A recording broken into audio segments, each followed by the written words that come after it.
ನೋಡಿ, ಈಗ ನಮ್ಮ ಗೃಹರಕ್ಷಕರ ಒಂದು ಏನು ಸಹ ಈ ಕಾರ್ಯಕ್ರಮದಲ್ಲಿ ಭಾಗವಹಿಸಿದ್ದೀರಿ. ಪ್ರತಿಯೊಬ್ಬರು ಸಹ ವೇದಿಕೆಯ ಮೇಲೆ ಬಂದು ಎಲ್ಲ ಒಗ್ಗಟ್ಟನ್ನು ಪಡೆದು ಕಾರ್ಯಕ್ರಮ ಯಶಸ್ವಿಗೊಳಿಸಬೇಕಾಗಿ ಮುಂದಿನ ಗೃಹರಕ್ಷಕರ ಪೋಷಕರ ಹೋರಾಟದ ಬಗ್ಗೆ ಮಾಹಿತಿ ಎಲ್ಲರೂ ಪಡೆದುಕೊಳ್ಬೇಕಾಗಿ ಕೋರಿಕೊಳ್ಳುತ್ತಾ ನಮ್ಮ ಈ ಕಾರ್ಯಕ್ರಮವನ್ನು ಯಶಸ್ವಿಗೊಳಿಸಬೇಕು. ಪ್ರತಿ ಜಿಲ್ಲೆಯಿಂದ ನೆನ್ನೆಯಿಂದ ಸಹ ಟ್ರೈನಲ್ಲಿ, ಬಸ್ಸಲ್ಲಿ ತಮ್ಮ ಸ್ವಂತ ಖರ್ಚಿನಲ್ಲಿ ಈ ಕಾರ್ಯಕ್ರಮದಲ್ಲಿ ಭಾಗವಹಿಸಿದ್ದೀರಿ. ಎಲ್ಲರಿಗೂ ಸಹ ಈ ಕಾರ್ಯಕ್ರಮದಲ್ಲಿ ಸ್ವಾಗತ ಬಯಸೋಣ. ಪ್ರತಿಯೊಬ್ಬರು ಸಹ ಆರೋಗ್ಯವಾಗಿ, ಸಂತೋಷವಾಗಿ ಮತ್ತು ನಮ್ಮ ಜೀವನ ಸುಖ ಸಂತೋಷವಾಗಿ ಸದಸ್ಯತ್ವ ಹೊಂದಿದ್ದೀರಿ, ಗೃಹರಕ್ಷಕರ ಸದಸ್ಯತ್ವ ಹೊಂದಿದ್ದೀರಿ. ಆದರೂ ಸಹ ನಮಗೆ ಒಂದು ಕೆಲವೊಂದು ಅನುದಾನಗಳು ಮತ್ತು ಒಂದು ಕೆಲವೊಂದು ಕಾರ್ಯಕ್ರಮಗಳಲ್ಲಿ ನಮ್ಗೆ ಏನು ಸಿಗಬೇಕು ಅದು ಕಾನೂನು ಅರಿವು ಕಾರ್ಯಕ್ರಮದಲ್ಲಿ ಭಾಗವಹಿಸುವಂಥ ನಮ್ಮ ಶ್ರೀರಾಮ್ ಸರ್ ಅವರು, ಅಧ್ಯಕ್ಷರಾದ ಶ್ರೀರಾಮ್ ಸರ್ ಅವರು ನೀರು ಉಳಿಸುವ ಮುಖಾಂತರ ಕಾರ್ಯಕ್ರಮಕ್ಕೆ ಚಾಲನೆ ನೀಡುತ್ತಿದ್ದಾರೆ. ಎಲ್ಲ ಘಟಕಾಧಿಕಾರಿಗಳು ಸಹ, ವೇದಿಕೆ ಗಣ್ಯರು ಸಹ ಎಲ್ಲ ಅದಕ್ಕೆ ಪೂರಕವಾಗಿ ಸ್ಪಂದಿಸಿ ಒಂದು ಕಾರ್ಯಕ್ರಮವನ್ನು ಯಶಸ್ವಿಗೊಳಿಸ್ತಾ ಇದ್ದಾರೆ. ಎಲ್ಲ ಗಣ್ಯರಿಗೂ ಹಾಗೂ ಮಾಧ್ಯಮ ಮಿತ್ರದೇವರಿಗೂ, ಘಟಕಾಧಿಕಾರಿಗಳವರಿಗೂ ಸಹ ಈ ಕಾರ್ಯಕ್ರಮ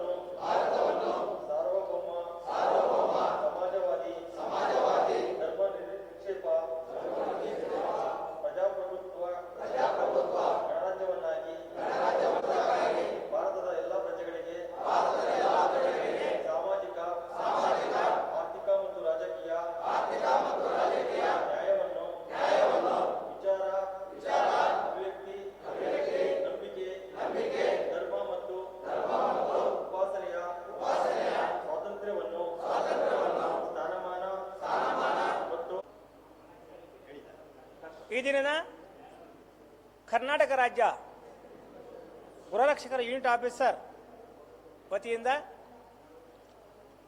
ಭಾರತ ಸಂವಿಧಾನ ಮತ್ತು ಕಾನೂನು ಅರಿವು ಮೂಡಿಸುವ ಕಾರ್ಯಕ್ರಮ ಬೆಂಗಳೂರು ನಗರದ ಗಾಂಧಿ ಭವನದಲ್ಲಿ ಹಮ್ಮಿಕೊಂಡಿದ್ದು,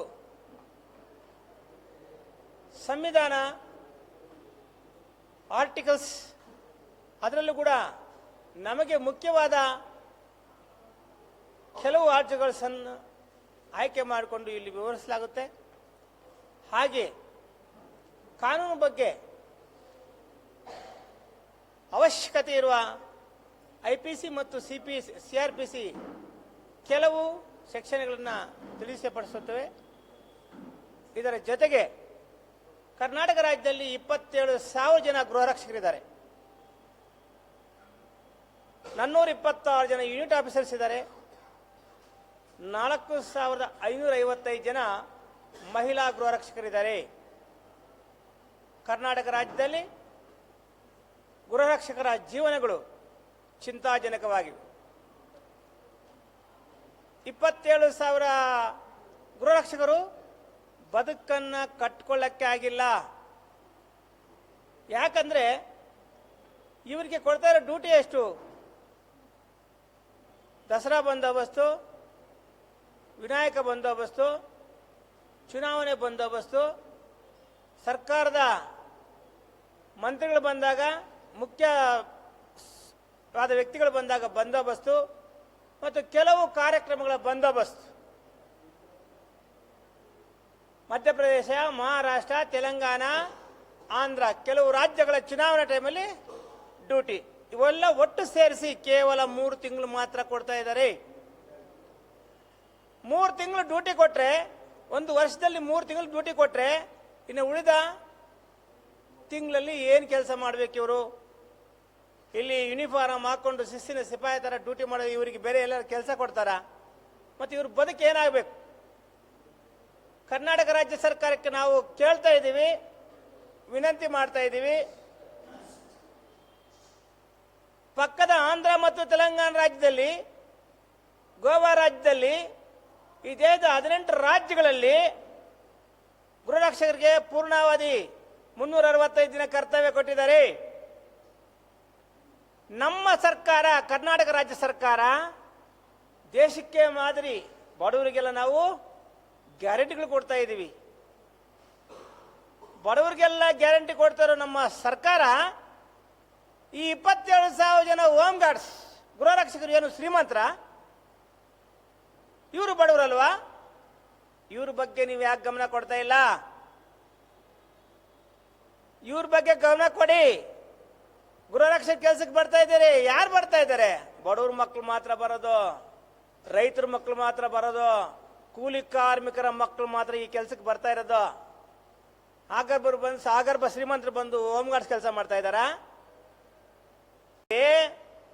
ನಮ್ಮ ಗೃಹರಕ್ಷಕರನ್ನ ಇಡೀ ಯೂನಿವರ್ಸಿಟಿಗಳನ್ನ ಕಾಪಾಡ್ತಾರೆ, ಯೂನಿವರ್ಸಿಟಿ ಸಂಪತ್ತನ್ನ ಕಾಪಾಡ್ತಾರೆ. ನೀವು ಲಕ್ಷಾನುಗಟ್ಟಲೆ ಕೋಟಿಗಟ್ಟಲೆ ಖರ್ಚು ಮಾಡಿ ನೀವು ಬಿಲ್ಗಳು ಮಾಡಿಸ್ಕೋಸ್ಕರ ಯಾರೋ ಪ್ರೈವೇಟ್ ಏಜೆನ್ಸಿಯಿಂದ ಸೆಕ್ಯೂರಿಟಿ ಇಕ್ತಾ ಇದ್ರಲ್ಲ, ಅಲ್ಲಿ ಇವ್ರು ನಮ್ಮವ್ರನ್ನ ಬಳಸ್ಕೊಳ್ಳಿ. ಈ ರಾಜ್ಯದಲ್ಲಿ ಅನೇಕ ಚರಿತ್ರಾರ್ಹ ಮಾನ್ಯುಮೆಂಟ್ಗಳಿದಾವೆ, ಅವನ್ನ ಕಾಪಾಡ್ಕೊಳ್ಳೋಕೆ ಯಾರ್ಯಾರನ್ನೋ ನೇಮಿಸಿದಿರಿ. ನಮ್ಮ ಗೃಹರಕ್ಷಕ ನೇಮಕಾತಿ ಮಾಡ್ಕೊಳ್ಳಿ.